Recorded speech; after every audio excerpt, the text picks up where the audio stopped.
Hi everyone, good evening. Welcome back to my channel Rimi expo. তোমরা কেমন আছো? আশা করছি তোমরা সবাই খুব ভালো আছো আর সুস্থ আছো। আজকের ভিডিওটা একটু অন্যরকমভাবে শুরু করেছি, কারণ রাত পোহালেই মহালয়। আর আমরা তিনজনে মিলে পিজির তিনজন বান্ধবী মিলে ডিসাইড করলাম যে কালকে একটুখানি ছোটোখাটো করে পিকনিক করা যায়।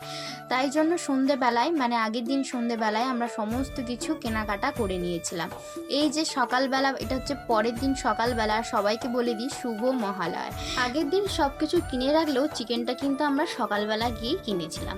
তো এখানে চিকেনটা আমরা সমস্ত মশলা টশলা দিয়ে মাখিয়ে রেখে দিয়েছি। দেন এখানে এসে আমরা ফ্রাইড রাইসের জন্য সমস্ত সবজিগুলো ভাজছি।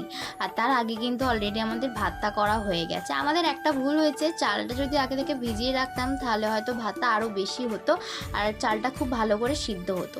তো যাই হোক, এখানে আমরা সমস্ত কিছু লাস্টের সবজিগুলো কাটছিলাম, যেমন পেঁয়াজ, টমেটো। এইগুলো হচ্ছে মাংসের জন্য লাগবে বলে। যদিও বা রান্নাটা কিন্তু আমি সবটা করেছি, আর ওরা দুজনে আমাকে যদি হেল্প না করতো তাহলে আমার কিন্তু রান্না করা হতোই না, আরও সময় লাগতো। এইটুকুনি আমরা তিনজন মিলিয়ে এইটুকুনি রান্না করতে কিন্তু হাঁপিয়ে গেছিলাম। আর এখানে আমরা 700 মাংস এনেছি, দেখতে পাচ্ছ অনেকটাই বেশ হয়েছে। আমরা যেখান থেকে বলেছিলাম ঠিক সেইখান থেকে কেটে দিয়েছি, এটা একটা সব থেকে ভালো। আর ওই যেমন একটা গাজর, একটা ক্যাপসিকাম, এইভাবে আমরা তো নিই পিজিতে। বুঝতেই পারছো পিজিতে রান্নাবান্না করার, যেহেতু এখানে একটা গ্যাস, তো একটু তো অসুবিধা হচ্ছিল। আর অনেকক্ষণ আমাদের কিন্তু সময়টা লেগেও গেছে এখানে রান্নার পেছনে। যদিও বা এই ভিডিওটা অনেকটাই দেরিতে যাচ্ছে, কারণ সামনে তো পুজো ছিলই, আর তার মধ্যে তো গান বাজনা।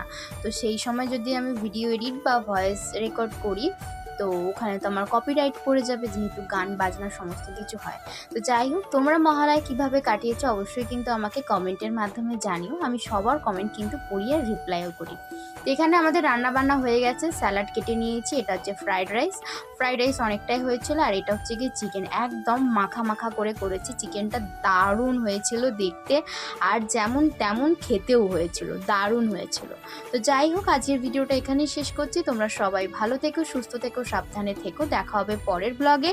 আর এটা হচ্ছে গিয়ে পরের দিনের ব্লগ। এই যে বন্যা হয়েছিল আমাদের কলকাতাতে, তোমাদেরকে তো বলেছিলাম, দেখতেই পাচ্ছ কি অবস্থা। তো বাই সকলকে।